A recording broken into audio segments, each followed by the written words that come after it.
Mr. Preme the Pro at your1spot.com.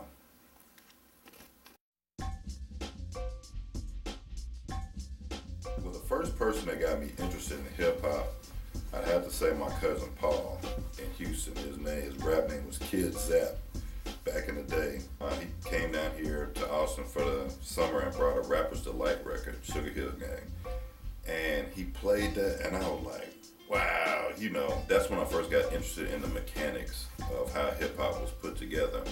I didn't know anything about DJing or scratching or anything like that. I was staying in Houston one summer, and we were trying to get to go to Astroworld, but we were in trouble. And he said, all right, we got to do a song for my mom to, get her to let us go to Astroworld. He said, I want to do this song, and we're going to rap it, we're going to do it in the living room, but I don't have a DJ. He said, so you got to be my DJ. He said, he gave me a record, it was an MC Light record. He said, I want you to scratch this sound at this part in my song. And I was like, yeah, okay. And I did it, and it sounded pretty good. And we did the song for my aunt. She thought it was cool. We got to go to Astroworld that day, so hip hop had its benefits for me pretty early. When I went back to Austin, I realized that my mother had this turntable that was just sitting there. I said, okay, I'm gonna take this in my room and play with it. And I started scratching and got pretty good and never looked back.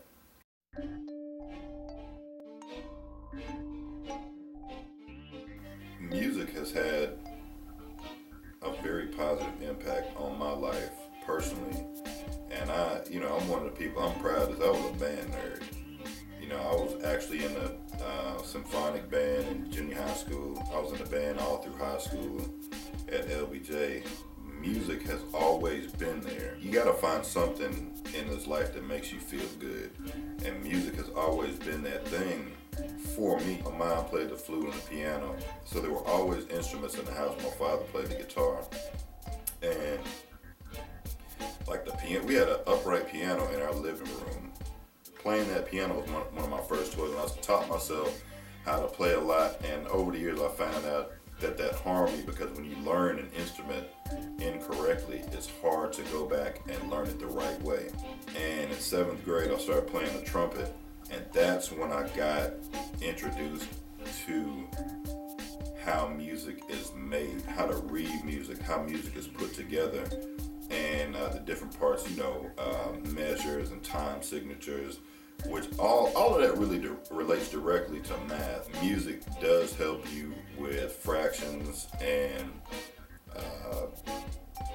just counting and dividing. Music is a great tool, is a learning tool, like a vehicle for you to go on to other things that you like. So music's always been there.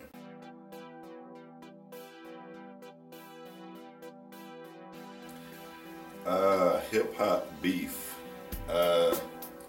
Is it good or is it bad? Well, the way it used to be, it was great.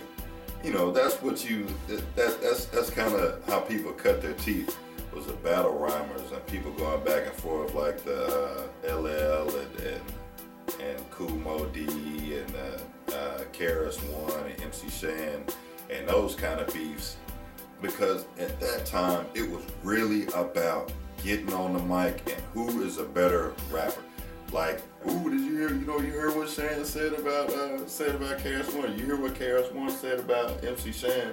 And then it was cool because that made you kind of want to follow both of those artists. But it was all love and it was all wax. Over the years, hip hop beef got too personal. People were talking about people's kids and their mother and their wives, and it got real ugly. And then the Biggie and Tupac thing, and I hate focusing on that because that's always going to be one of the saddest things ever to me. But then folks started dying behind hip hop beef. People were getting shot, people were getting stabbed, people were getting assaulted, and that's when it became a bad thing.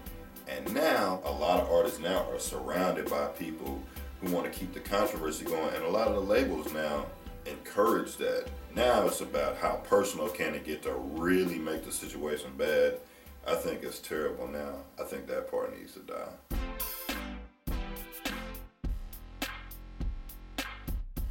far as my Austin hip hop roots, I was blessed to have two DJs on my street. I had Sucky G, lived on the corner from me. That's the first person I ever saw do a mixtape. I'm not talking about what people call a mixtape now, like taking a bunch of other people's beats and rhyming over there. This cat was taking two records, and it might not necessarily be two instrumentals or an acapella and an instrumental. Sucky G was taking two complete album versions of a song, like vocals over here and vocals over here, and mixing these two songs together, making them into one song. And I thought that was just amazing. On the other end of the street, I had Wilton Harris. He was just a nut on the turntable. Like he could scratch his butt off, he could mix, but he was a trick DJ, so he could do tricks. One Saturday afternoon, Wilton got a new mixer. I think he got a Gemini at the time. He gave me his realistic mixer. His first mixer he had, I mean, it was worn out, it was static, it was, he had scratched it to death. So now I got a turntable and a mixer in my room. And what I was doing at first, before I had the mixer, I was scratching using the volume knob as my fader. So this big volume knob, and I was scratching those like rock, real wet scratches. They weren't crisp. Just through observation and watching those older guys all that time. The first day I hooked the mixer up, I realized, okay, I can scratch my ass off.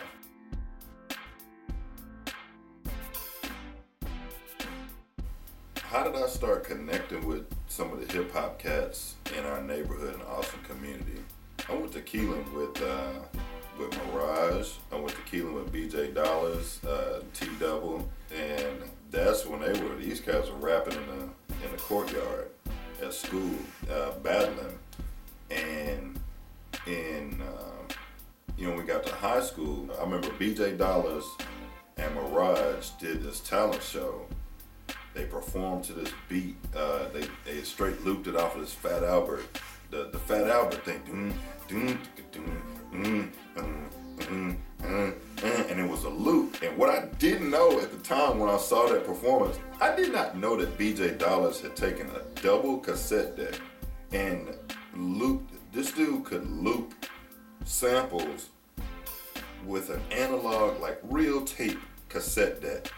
And the loops were so clean, you would have sworn that he did it on some kind of sampler. After that show, me and Mirage got to talking. He was like, hey man, what's up with you being the DJ, being my DJ? And we started this group called Pure Flavor. And Pure Flavor started, it really started in my mom's garage. And we were part of a bigger group called the Outcasts. And this is before this is before Andre and Big Boy came out with Outcasts. The reason we called ourselves the Outcasts, it was like me, Mirage, BJ Dollars, T-Double, Twist, Dorian McCorvey, R.I.P., who was one of the just coldest DJs that I knew. We all had this common thread that we were making hip hop music that didn't really sound like Texas. It didn't have the Ghetto Boys feel to it. It was like a different kind of hip hop. So we were kind of outcasts. BJ used to come over and grab a sample off of something, loop it on the tape deck over and over, and I was like, all right, I got to get some kind of sampling equipment. I got to get a board. And that's when I moved to the ASR 10. DJ Crash had an EPS 16. A couple other dudes I know had EPS 16, which was like the machine before the ASR 10 is made by Insonic, and so was the EPS. Before that, we did this talent show for Dell teams at Houston Tillotson, and the hip hop section, hands down, won. Period. And it was all of us. We all performed in a line. I will never forget that ever. But we went over, so we got disqualified because they kind of lumped us in as one big group. So everybody was mad. Like, all right, we are together now. We down. They hating on hip hop. So that's like some of the neighborhood influence.